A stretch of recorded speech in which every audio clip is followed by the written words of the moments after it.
Buongiorno campers, welcome to Dave's Travelogue. Today we're going to Sicily. What an exciting trip. It's a part of Italy, as I'm sure you know, separated from the mainland of Italy only by the very narrow Straits of Messina, right off the toe of the boot if you look at it on the map. It's a wonderful island with a lot of interesting history, geology, and culture. We're going to have a grand time. We're going by plane, then we're going to take a train, then we're going to take a boat because it is an island. You have to take a boat to get there. So, put your feet up, relax, and when you're done, pack your bags. You're going to Italy. I like to travel light. I like to travel very light. I don't take a suitcase. Everything I need for a 2-week trip is in my little backpack. Most of my clothing is ex officio, which can be washed in the evening and will be dry by the next morning. The first leg of my trip will be on Lufthansa from Denver non-stop to Munich. It will also be the second leg of my trip from Munich to Rome. I love to travel business class. If there's any way you can afford it, it is worth it. It makes you enjoy the travel, enjoy the flight, enjoy the fabulous seat that leans back and becomes almost flat so you can sleep when you want to. The food is terrific. The service is great. The company is wonderful. Look at this, a little puppy dog. He'd been around the world from what I heard. Wouldn't want to take my dogs. The service is fabulous.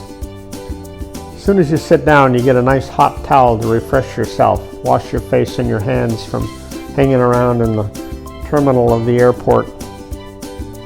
And the food, oh my gosh, the food is out of this world. You have a menu from which to choose, and the food is all served at the right temperature, hot or reasonably cold, cool, whatever. All sorts of drinks to go with it. I mean, it's like fine dining. I really like it. For breakfast, for lunch, for dinner, whatever time of day you're on the flight, you're going to have oh look, served with beer. Yes, okay. One of the cool features they have on the Lufthansa, they have 3 cameras you can access. One is below the belly, like this one looking forward toward the nose gear. Another one is up on the tail, looking at the top of the airplane. This one. They don't let you watch all the way to landing. I guess they don't want any evidence if anything goes wrong. I don't know what the problem is.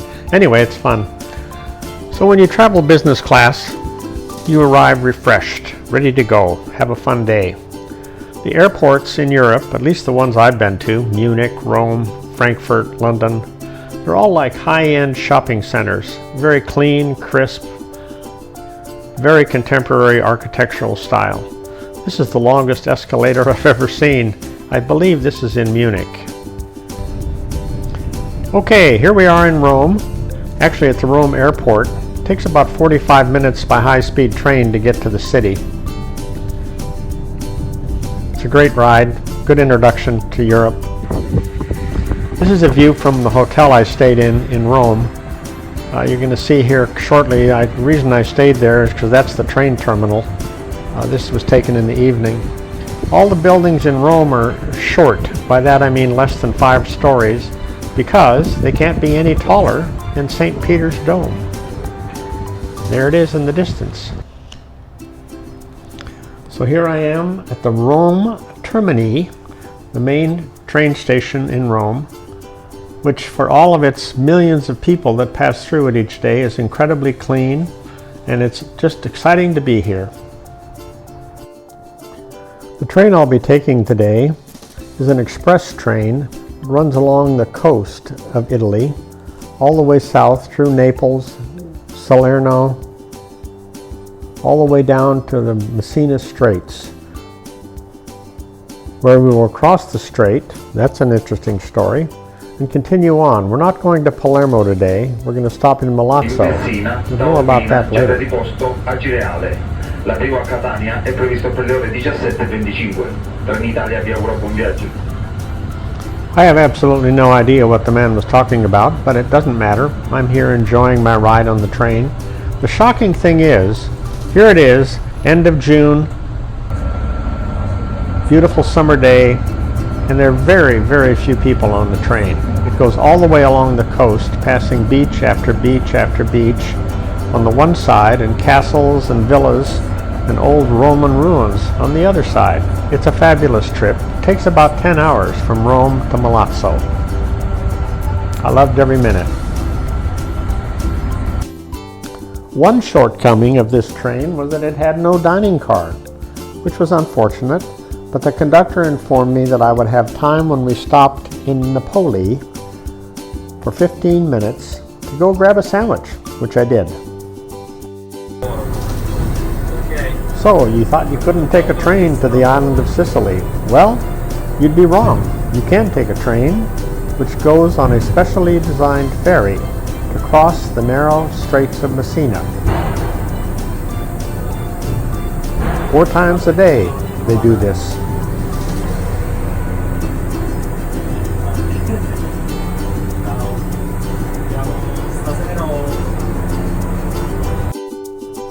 This handsome gentleman and another fine Italian train worker were responsible to get the train on the ferry. They were shouting at each other as if they were in some great disagreement. But when I asked the conductor if they'd done this before, he said, oh yes, they'd done this for 30 years. They just like to shout at each other. Well, as I knew, the Straits of Messina are very narrow, maybe 3 or 4 miles. So before you know it, we're coming into the island of Sicily, where the train is going to disembark, and we're going to continue on our little path. Now, it's important to note that you better get on the same car you got off of, because half the train is going to the northern part of Sicily, and the other half is going to the southern part. So you want to make sure you're in the right car.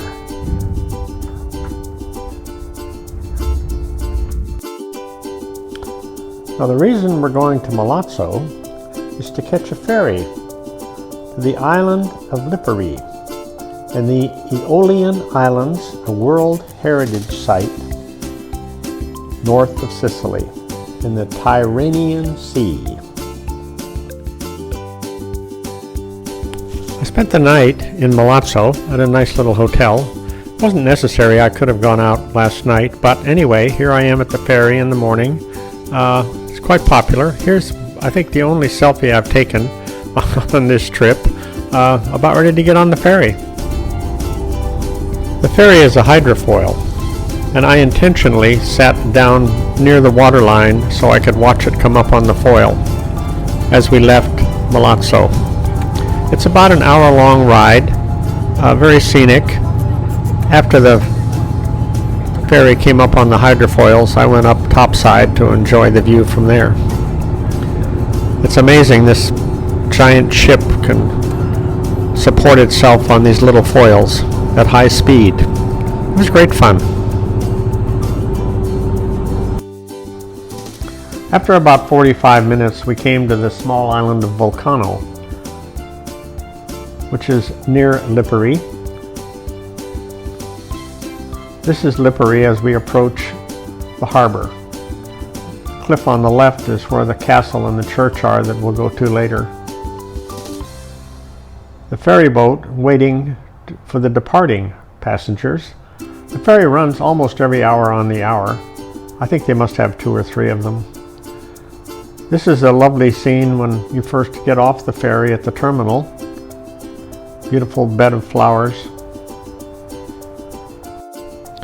And there in the distance, just where I thought it would be, is my little hotel. It's about a mile away from the ferry terminal, up a very, very steep hill, which I later found that there was an elevator, but I walked up this time. It was interesting upon checking in that the person had to call her son who spoke English. This is not frequented a lot by American tourists. It's a lovely little hotel. Beautiful little terrace, all my own, overlooking the boat harbor. Oh, they had beer. Yeah, look at that. Aren't I lucky? It's always good to have a beer after climbing a steep hill, I think.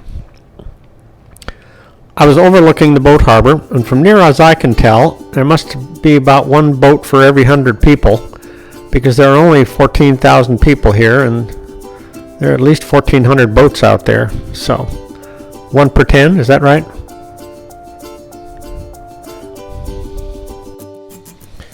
Well, now this was absolutely shocking. This is the main street in the little town of Lipari.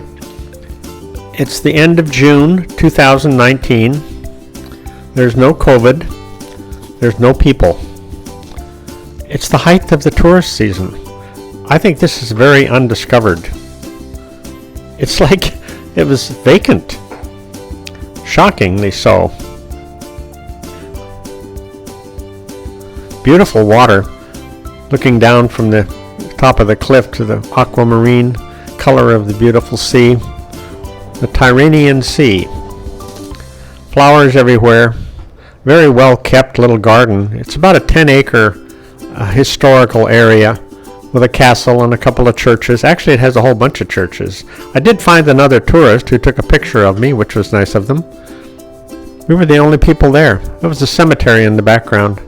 I wandered through it. I had an enjoyable hour walking around, pretty much by myself. They have a number of different churches here. It's called the Castello area. It's a historic area. I accidentally went to another part of town when the bus didn't stop where I thought it would, which was pretty funny. This is my little hotel, and they were so kind. I told them I was leaving at 6 the next morning, and they went out of their way to get up, make me a cup of coffee, and serve me some croissants at 6 in the morning, which I thought was incredibly generous. I left them a nice tip. So I got up early, caught the first ferry back to Milazzo, and then I walked 3 miles to the train terminal, train station actually. It's a small station, 1 track each direction. I'm going to Palermo.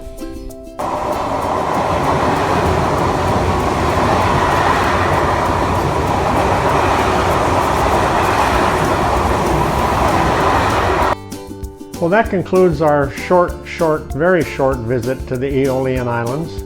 I will definitely make a point of staying longer in this area if I ever get back in this part of the world.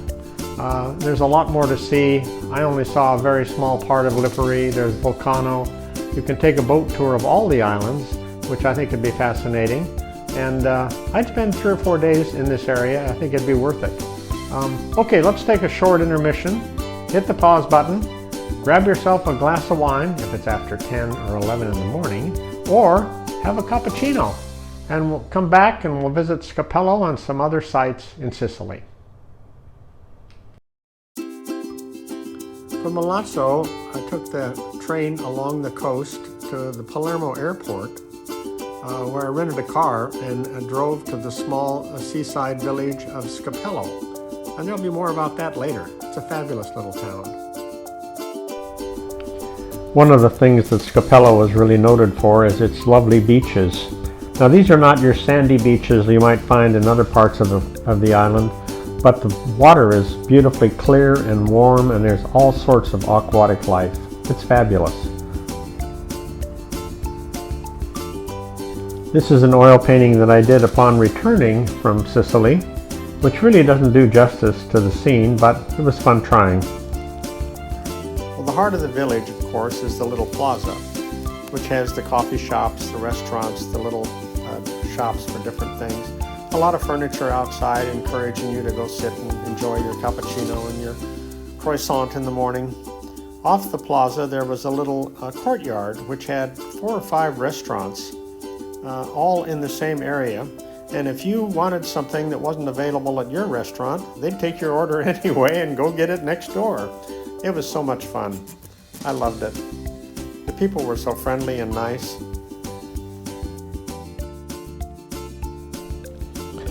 In the evening, there were a lot of vendors that came out and set up their little shop on the plaza, which was really fun. And the ladies were also pleasant and nice. It was really quite an enjoyable experience.